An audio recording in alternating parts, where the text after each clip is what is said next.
Bonjour et bienvenue dans la quotidienne de School TV, l'émission qui vous raconte l'éducation au quotidien. Au sommaire, aujourd'hui, vos enfants, vos petits-enfants, vos élèves peut-être vous parlent patriarcat, domination masculine, privilège masculin et vous vous y perdez. Ou bien à l'inverse, vous voulez ouvrir la conversation avec eux. Eh bien, on vous propose aujourd'hui un support tout à fait idéal, un livre, une BD signée Karim Ouafil et l'invité du Grand Oral.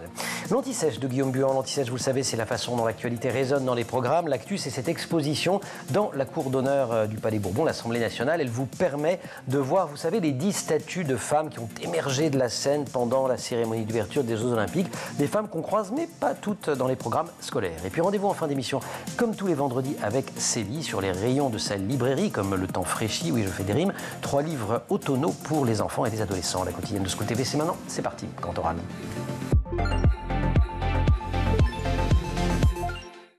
Cinq garçons et autant de façons d'être un garçon. Leurs histoires fictives introduisent les 5 chapitres du livre que publie aux éditions du Ricochet Karim Ouafil. Son titre, Être garçon, la masculinité à contre-courant. Et je précise que les illustrations sont de Mikanki. Karim, bonjour. Bonjour. Ravi de vous accueillir. Vous êtes journaliste, réalisateur, désormais scénariste aussi de bande dessinée. Un mot de vous avant de parler du livre, parce que vous parlez un tout petit peu de vous dans le livre. Alors apparemment, vous parlez de vous de 2 façons différentes. Mais en tout cas, explicitement, vous dites, c'est à la naissance de mes enfants que j'ai ouvert les yeux. Et ouvert les yeux sur quoi? Sur toutes ces questions de patriarcat, de domination masculine, de privilège masculin, etc. Qu'est-ce qui s'est passé? C'est arrivé très tôt, à partir du moment où j'ai eu ma fille puis mon garçon. J'ai remarqué qu'en tant que fille, on lui accordait moins de choses, qu'elle pouvait moins faire de choses. On, c'est la société, ça va être le personnel de crèche, ça va être nous-mêmes en tant que parents, ça va être la famille, ça va être les amis. Si on se baladait dans le bois, un garçon, il peut grimper, il peut sauter, il peut jouer à Tarzan. Une petite fille, on va lui demander d'être sage, de ne pas se faire mal. J'avais remarqué qu'à la crèche, l'espace pour les garçons était beaucoup plus grand que les filles. Les filles, c'était en rose, c'était mignon, elles avaient des couettes, le personnage de crèche leur faisait des câlins, et c'était pas de leur faute. Mais on est... Pardon, c'est pas si vieux, ça. Ah non, vous êtes assez jeune, quand même. Ah non, c'est pas si vieux. Ma prise de conscience, allez, malheureusement, elle a même pas 8 ans. C'est ça. Elle a même pas 8 ans. J'ai 41 ans, elle a même pas 8 ans. Et donc, ma fille, je voyais que les filles, on leur accordait moins de choses, et que c'était moins possible.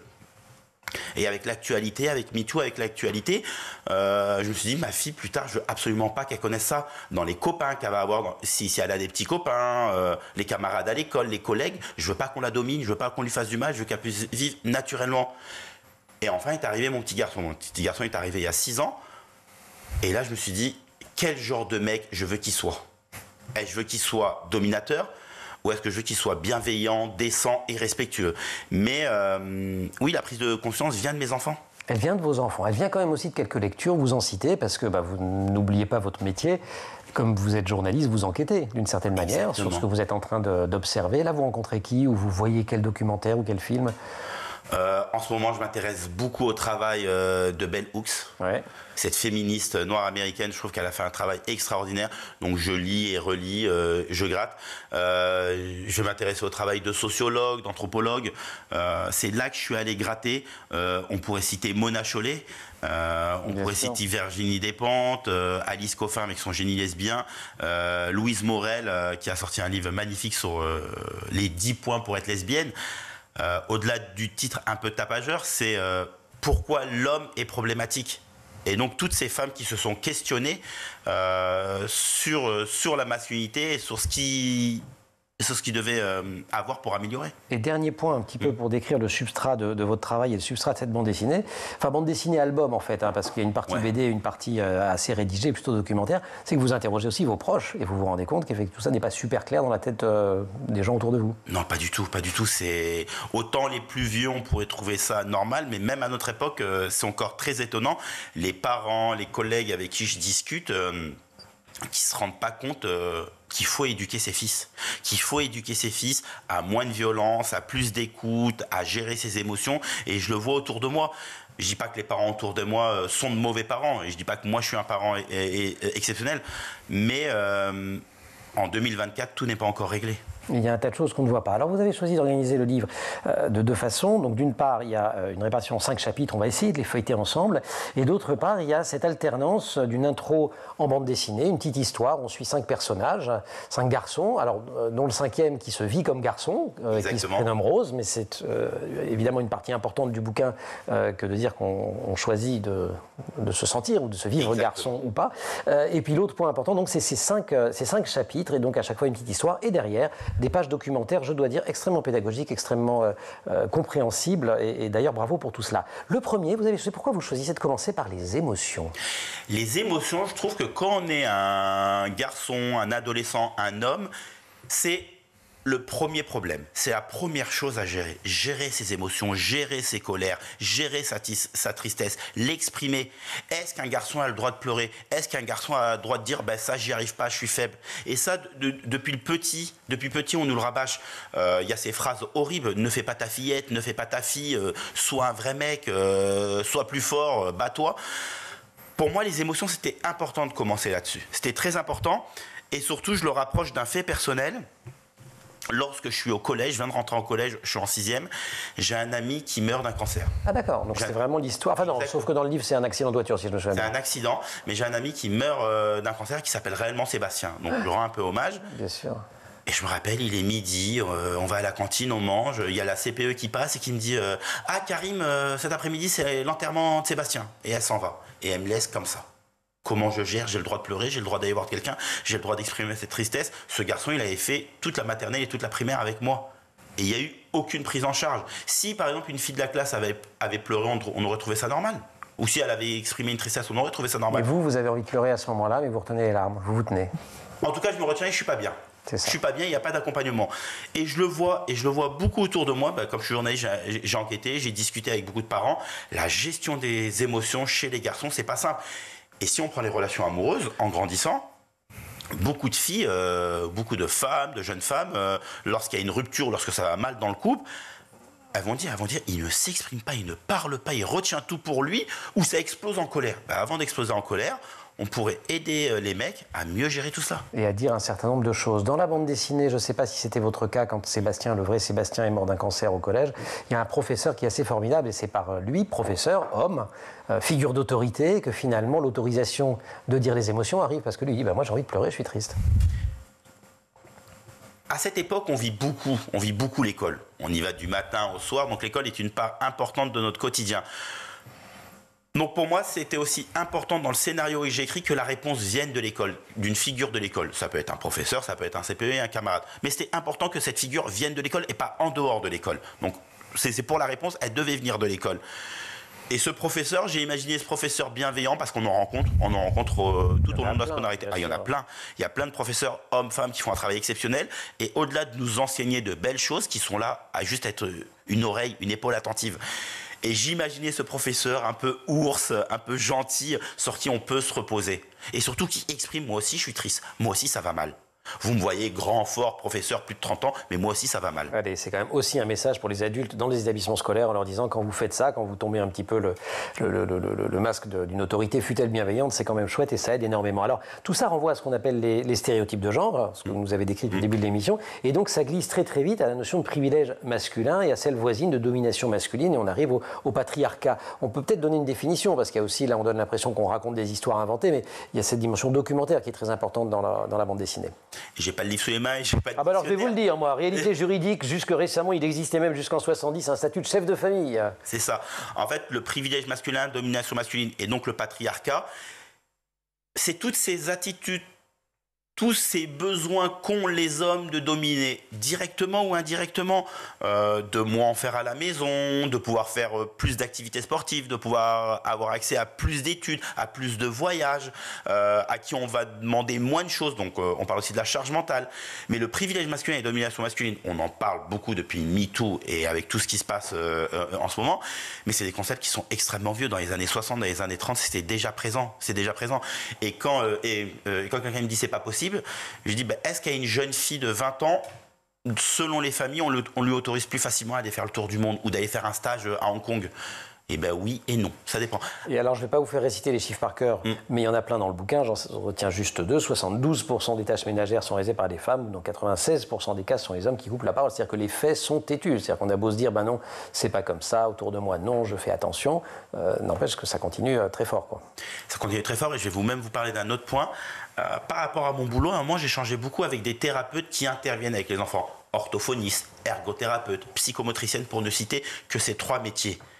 Et elle me disait, ce sont les femmes, ce sont les mères qui portent la charge. C'est elles qui accompagnent les enfants, c'est elles qui prennent les rendez-vous, c'est elles qui, à la fin du rendez-vous, demandent « Est-ce que ça va? Qu'est-ce que je pourrais faire en plus ?» C'est elles qui s'inquiètent. Elle me dit, dans les 3/4 des cas pour les enfants, on ne voit pas les pères. Et si on voit les pères, ils débarquent avec le smartphone dans la salle d'attente, ils disent « Allez, au revoir ». Être garçon, la masculinité à contre-courant, signé Karim Wafi, invité de la Quotidienne aujourd'hui. Mikanki pour les illustrations, tout cela aux éditions du Ricochet. On continue à parler, on va essayer de continuer à feuilleter le bouquin jusqu'au 5e chapitre inclus, juste après l'Anti-Sèche, Guillaume Buron.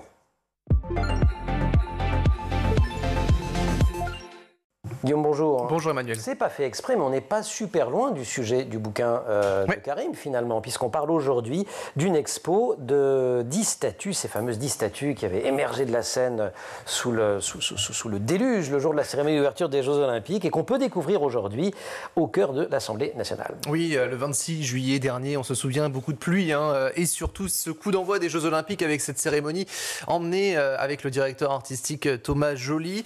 25 millions de Français quand même qui ont regardé cette cérémonie, danse, musique, parade des athlètes, et puis d'un coup donc ces statues qui vont tout simplement sortir de la scène. Il s'agit là de femmes issues du monde des arts, des lettres, du sport, de la science et de la politique. Alors sachez d'ailleurs que depuis lundi, à l'initiative de la présidente de l'Assemblée nationale, Yaël Braun-Pivet, ces 10 statues sont accessibles dans la cour d'honneur qui accueille les députés. 12 000 créneaux sont d'ailleurs disponibles jusqu'au 5 octobre. Et pour que vous ayez une petite idée de ce que ça donne, justement, regardez cette vidéo qui a été postée par une députée du Rhône, c'est Marie-Charlotte Garin.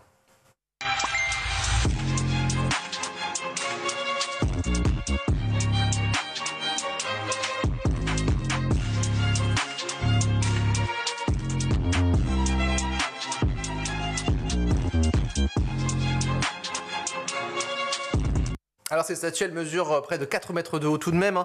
Elles ont été créées par une société qui est basée dans le Pas-de-Calais en collaboration avec une autre qui est en région parisienne, donc 100% français. Sachez que la cour d'honneur de l'Assemblée nationale est donc accessible à tous. C'est gratuit, il suffit de s'inscrire. Les créneaux, c'est entre 9h et 19h20. Vous allez sur le site de l'Assemblée ou sur le site qui s'affiche en bas, c'est billetweb.fr. On révise un petit peu. Qui sont-elles ces 10 femmes? On se souvient de quelques-unes parce qu'on a suivi la cérémonie, mais quand même, il y a Simone Veil, il y a Louise Michel. Ben, vous venez de la dire, voilà. Tout simplement. Simone Veil, effectivement, est la première dont j'ai envie de parler. Année de naissance, on s'en souvient, 1927, tout du monde n'était pas là, mais en tout cas, on s'en souvient puisqu'on l'a appris à l'école. C'est bien une personnalité forte qui a appris lors des cours d'histoire et de géographie. Sachez que Simone Veil donc, est rescapée de la Shoah lors de la Seconde Guerre mondiale. Elle a fait des études de droit, de sciences politiques, et puis elle est entrée dans la magistrature en tant que haut fonctionnaire. En 1974, elle est nommée ministre de la Santé par le président Valéry Giscard d'Estaing, qui va la charger de faire adopter la loi dépénalisant le recours à l'interruption volontaire de grossesse. On en avait parlé ici même, on s'en souvient aussi. Le 28 août dernier, un texte d'ailleurs inédit, celui d'une conférence qu'elle avait donnée en 2005 face à des élèves de l'École normale supérieure, a été publié aux éditions Albin Michel. Son titre, si vous êtes curieux, c'est Pour les générations futures. Une autre, moins connue cette fois, Alice Milia, sportive. C'est une sportive, 1884-1957. Là, on part encore plus dans le passé. Oui, elle était non seulement une nageuse, hockeyeuse et rameuse, mais elle a aussi œuvré pour la reconnaissance en fait du sport féminin au niveau international. D'ailleurs, en 1919, c'est elle qui avait demandé au CIO de monter des épreuves de femmes justement en athlétisme. Et au jeu suivant, ça a été le cas. C'était le cas en 1922, donc où il y a eu l'organisation des premiers Jeux mondiaux féminins. Et depuis 2016, une fondation, toujours pour promouvoir le sport féminin et la mixité, porte son nom. Et pour terminer, Louise Michel, parce qu'on ne fait pas les 10, on va les citer, mais enfin bref, Louise Michel, alors elle par contre, pilier des programmes. Comme, institutrice, déjà, il est déjà rappelé quand même, écrivaine, militante, anarchiste, féministe. Louise Michel, pour vous redonner ses dates, 1830-1905, un événement, les 150 ans de la Commune de Paris.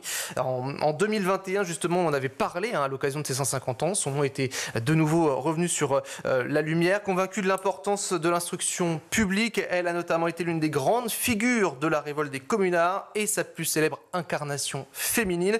Elle a été déportée en Nouvelle-Calédonie pour vous faire rapidement pendant 7 ans, mais elle était convaincue du bien fondé de ses engagements. Elle avait repris ses activités et aujourd'hui de nombreuses écoles portent son nom. On a Jeanne Barret également qui sera tout simplement représentée si vous allez visiter la cour d'honneur de l'Assemblée nationale, une expéditrice. Les autres noms également. Elle a une histoire dingue, Jeanne Barret, quand même.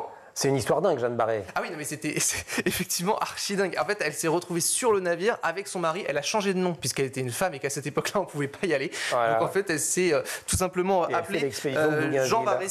Oui, Jean Barret.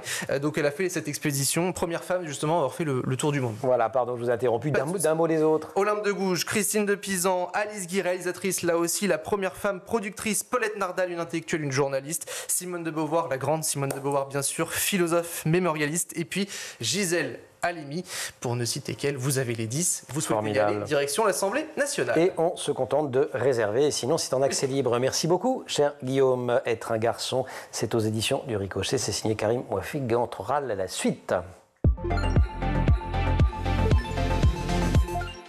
Première thématique, les émotions. Deuxième thématique, l'orientation sexuelle. Il fallait en parler, il fallait rapidement l'aborder dans le chapitre. Parce que l'adolescence, c'est là où on se questionne, la puberté, on se questionne, qui je suis attiré par qui, elle est jolie, lui il a un joli sourire, et si je suis pas comme les autres, si je suis pas comme les autres, cette fameuse réplique, si je suis pas un garçon comme les autres, est-ce que je vais être dénigré, est-ce que je vais être rabaissé, est-ce que je vais être rejeté? Et il y a l'homosexualité qui est forcément présente et qui est naturelle, et c'était pour un peu inciter les lecteurs et les lectrices, donc les adolescents et les adolescentes, à être bienveillante, à ne pas rejeter le camarade qui ne serait pas comme eux, qui avouerait ses sentiments pour une personne du même sexe, et expliquer que l'homosexualité n'est pas une tare. C'est pas une maladie. C'est pas une tare, c'est pas une maladie, et c'est un garçon, c'est une fille comme vous. Et on a l'air un peu bébête de le dire comme ça aujourd'hui, parce qu'on est en 2024, mais ça continue malgré tout à être présent, cette idée-là. L'homophobie continue, les insultes homophobes, les attaques. Voilà, donc on est encore loin du compte. C'est mieux qu'il y a 20 ans, mais c'est quand même pas génial. C'est mieux qu'il y a 20 ans, mais c'est pas génial. Le harcèlement scolaire, dans le harcèlement scolaire, il y a la personne qui va être jugée bizarre, qui va être jugée différente, et il y a aussi la personne qui s'habille pas comme tout le monde, qui n'a pas la bonne coupe de cheveux, qui n'a pas le bon téléphone. Et il y a aussi cette personne qu'on va juger homosexuelle. Et parce qu'elle est jugée homosexuelle, au collège, au lycée, elle va se faire harceler. Un des problèmes des modèles de masculinité qui circulent, c'est qu'ils sont renforcés aujourd'hui dans un certain nombre d'industries culturelles ou dans un certain nombre de pratiques, et notamment, vous citez les réseaux sociaux, les jeux vidéo. Ils ne sont pas à l'origine de tout ça, mais ça l'amplifie considérablement. Et là, ça vous conduit à votre troisième grande thématique, qui est celle de la violence. La violence aussi, elle est ultra présente à cet âge-là. Le racket, être le plus fort, ne pas paraître faible. Et il y a ces problèmes de violence. Et qui sont réels et qu'il ne faut pas dénigrer, et qu'il ne faut pas rejeter, qu'il ne faut surtout pas cacher sous le tapis. Il y a des enfants qui se sont frappés par le plus fort, par le plus méchant. Et c'était la réponse à donner. Et dans l'écriture de cette bande dessinée, c'était important que la réponse vienne des enfants.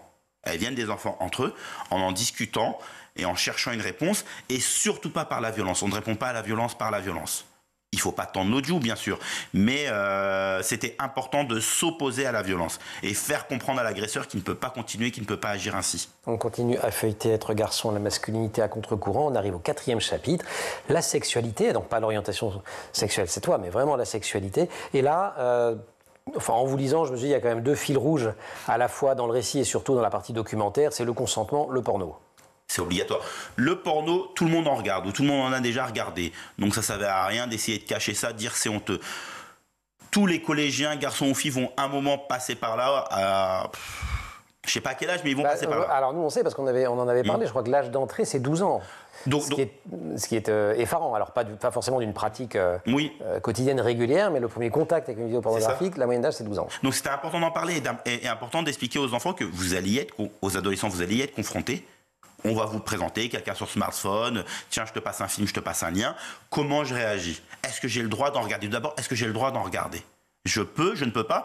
Et avec l'arrivée de la puberté, les émotions, les attirances, avoir envie d'aller vers la sexualité, c'est quelque chose de normal. Mais comment j'y arrive? Et dans ce 4e chapitre, oui, il y a la séduction, parce qu'il y a un des personnages qui est attiré par une camarade et qui essaye de la séduire. Ce qui est tout à fait normal. Mais comment j'essaye de la séduire? Et là, intervient le consentement. Oui, intervient la question du consentement. Est-ce que c'est parce que je lui ai offert quelque chose qu'elle va devenir ma copine? Ben non. Oui. Ben non. Il faut respecter ses choix, ses envies. Et donc, consentement et sexualité et pornographie vont ensemble, parce que la pornographie donne une certaine image de la sexualité, une image assez violente. Voilà, je voulais que vous disiez ça aussi, parce qu'il y a quand même une alerte. C'est un bouquin qui est, moi j'allais dire pour toute la famille quand même. Oui. Ceci étant, on peut y rentrer dès l'âge de 11-12 ans, quoi. C'est quand même ça l'idée. J'imagine que vous l'avez fait pour des collégiens, des lycéens. Et vous les prévenez. Vous leur dites le porno, c'est pas la vraie vie. C'est pas la vraie vie ni dans la morphologie des comédiens, des comédiennes, et c'est pas la vraie vie dans le déroulement des rapports sexuels. Voilà, c'est comme vous l'avez dit, ce n'est pas du tout la vraie vie. La vraie vie, parfois on va être un peu maladroit, parfois on va prendre un peu plus son temps. Il y a différents corps, des gros, des mecs, des grands, des petits. Et donc, la sexualité que nous présente le porno, elle n'a rien à voir avec la réalité. Donc, si on s'y compare, forcément, on fonce dans le mur. On fonce dans le mur et on va... Et ça peut déclencher des formes de pathologie. Bien sûr. Et surtout, on va commencer notre vie sexuelle. Une fois qu'on va rentrer dans notre vie sexuelle avec un garçon et une fille, on va commencer avec une mauvaise image, l'image qu'on a appris, l'éducation qu'on a reçue de la part du porno. Donc on va peut-être être violent, on va peut-être être directif, on va pas écouter les attentes et les besoins de l'autre, parce que dans le porno c'est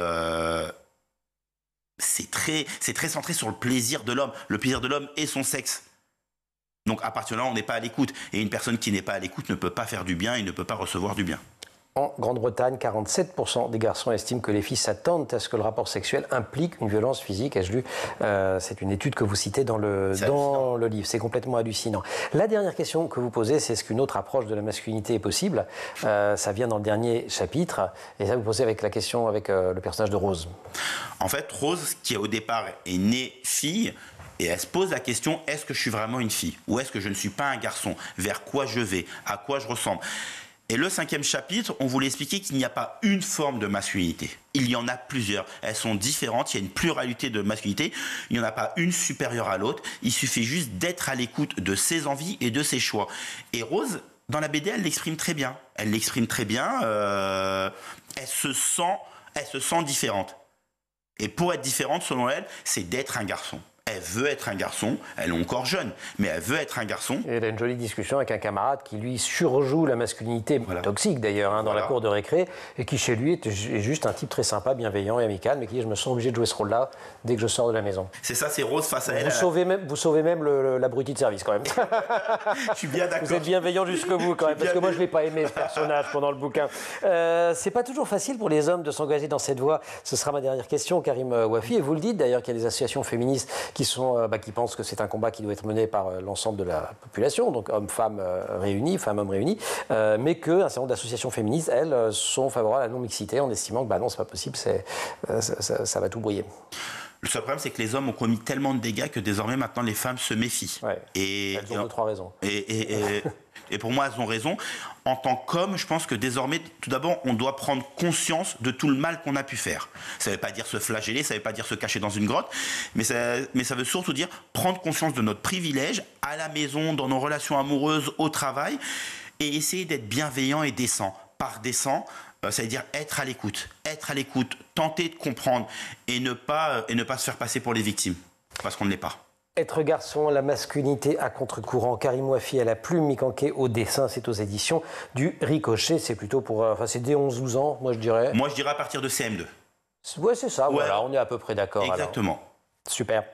Et vous savez qu'on a une spécialiste de tout ça dans cette émission, c'est Célie Luton. Et tous les vendredis, elle ouvre les portes de sa librairie pour donner des conseils de lecture pour les enfants et les ados. Et c'est maintenant l'heure de la librairie. Et ça arrive de temps en temps dans l'émission que ce soit moi qui vous offre des livres. Célie, bonjour. Bonjour. Je vous offre Être garçon, la masculinité à contre-courant de Karim Wafi. Vous l'avez peut-être déjà dans vos rayons. Super bouquin. Je suis contente parce qu'on m'offre jamais de livres. Ah bah alors à conseiller donc à partir de fin de CM2, début de 6e aux enfants. Sélection aujourd'hui automnale, sélection de saison. Bah, j'ai l'impression. Ambiance Fashion Week, saison, collection automne. C'est exactement ça. Puis à chaque fois, on me dit on ne sait pas dans quelle est la saison, la météo, c'est pas vrai. Bah, moi, j'ai pris 3 livres, automne. C'est vrai que d'ailleurs, j'essaie de vous les montrer en éventail, mais les tonalités sont absolument toujours les mêmes. Tout ça est très automnal. Le concert d'automne, un automne avec Monsieur Henri et l'automne sans fin. Alors on commence avec ce concert d'automne. Il est signé Jocelyn des Crescences Bouvarel, c'est chez Grunt. Mais oui, c'est l'histoire de Grigri, la petite souris. Le vent fait danser les feuilles et les oiseaux dans la lumière dorée de l'automne. Au sol se forme un merveilleux tapis mordoré. Pourquoi mordoré? Joliment et bien écrit, parce qu'il est mordoré en vrai. Et oui, ça brille, c'est joli, regardez. Regardez, je vais bouger un peu, vous allez voir que ça brille. Voilà. Donc Grigri se déguise avec des feuilles. Tous les amis limites, on est déguisés, on veut s'amuser. Qu'est-ce qu'il nous faut? Il nous faut des instruments pour organiser un concert. Logique. Ah, mais c'est mordoré de partout. Ah, mais moi je dis pas de bêtises. Hein. Enfin, non, si, mais ça, je sais que vous dites pas de bêtises. Voilà. Mais non, mais j'essaye de le montrer. Je sais pas si ça passe super bien à l'image, mais enfin, en tout cas, ça brille. Voilà. Oui, mais c'est très joli pour les petits, pour faire une belle histoire, pour se plonger lentement dans l'automne. Maternelle? Oui, oui, oui, oui. Lecture avec les parents. Oh, toujours. On en profite. Un automne avec Monsieur Henri. C'est lui, Monsieur Henri? C'est quoi? C'est un blaireau, un ours? C'est un blaireau, Un mais blaireau, on l'adore. Monsieur Henri, il adore l'automne. Nous, on adore Monsieur Henri. C'est le dernier album de Fanny Ducassé. Ça y est. Il pense que ça va être comme d'habitude, on va pouvoir faire des bons petits plats, on va faire des belles balades et petite lettre d'amour qui apparaît. Cher Monsieur Henri. Oui, mon cœur s'embrase devant vos yeux renversants, signé Mystère et boule de poil. Ça arrive là. C'est beau comme tout. Donc là, attention, l'automne s'emballe. Mais oui, j'imagine. enquête, recette et puis balade. Et puis balade. Et puis recette de cookies à la cannelle à la fin quand même. Oui, purée de panais et poires. Ça a l'air bon. Okay. Soupe à l'oignon. Flan aux œufs. Oui. Il y a 6 recettes en Tarte aux champignons. Ah oui, il y a plein de recettes. C'est génial. Et bon, mais toujours ces illustrations. Fanny Ducassé. C'est extrêmement belle de Fanny Ducassé. Somptueux, minutieux, c'est beau. Quel âge? Eh ben moi je dirais fin de maternelle et pourquoi pas en CP, dans les classes de CP, c'est un bel album qu'on peut vraiment faire des belles activités avec les enfants. Et les recettes jusqu'à pas d'âge. Là on fait un grand saut, j'imagine, du côté du collège. Oui, avec fin collège. Amy Avery, L'automne sans fin, c'est chez Sabran. Oui, alors là on est dans un one-shot, c'est de la fantaisie, de la bonne fantaisie. Toutes les saisons sont rythmées par des dieux. Et Tyrn, elle est le héros, H-E-R-A-U-T, du dieu de l'automne. Et chaque année, elle aide son dieu, elle l'accompagne, pardon, pour aller dans le monde des mortels. Et évidemment, comme on voyage, pays des dieux, les mortels, on passe à un miroir. Un jour, il est cassé, le miroir. Donc c'est pas juste 7 ans de malheur, non. On peut plus rentrer. Ouch. Ah bah oui. Et donc Tyrn va devoir enquêter pour savoir qui aurait intérêt à laisser son dieu coincé chez les mortels. Génial. Bon, évidemment, petite enquête jusqu'à la dernière page, petite histoire d'amour et hop, hop, hop. Point fort du roman? Bah, l'ambiance. Vous êtes happé. Moi, j'ai eu du mal à le lâcher. Hein. C'est pas vrai. Mais je l'ai pas lâché, en fait, c'est pour ça. Et c'est pour fin collège, année, lycée. Qu'adviendra-t-il d'un monde qui ne peut échapper à l'automne? Amy Avery, c'est chez Sabran. Merci beaucoup. Vous avez plein de questions, vous, sur Est-ce que parfois les parents viennent en vous disant garçon, fille, mode d'emploi, tout ça? Oui, parce que souvent, j'ai le droit à bah non, pas Rose, hein. Un garçon. Et des fois, je me dis, mais pourquoi installer des barrières là où il n'y en a ça pas? continue. Hein. En fait, un enfant, c'est un enfant. Voilà. Comme quoi, il y a encore du boulot. Il y en a beaucoup. Oui. Et Karim a eu bien raison de faire ce bouquin avec Il y a de Nicanti qui est l'espoir. sorti aux éditions du Ricochet. Merci beaucoup de nous avoir accompagnés. Merci pour vos explications. Bravo pour le bouquin. Merci beaucoup, chère Célie, pour tous ces beaux conseils de lecture comme chaque semaine. Merci beaucoup aussi à toute l'équipe de l'émission. Laure Audemont au maquillage, Marine Plantec à la préparation de l'émission, qui est en régie aujourd'hui avec au son Héloïse Merlin et à la réalisation Angèle Jean-Girard. Vous restez sur School TV, vous nous retrouvez nous en permanence sur Internet, sur les réseaux sociaux et désormais en podcast, au moins pour ce qui concerne la partie grand oral. C'est une nouveauté de l'année sur School TV.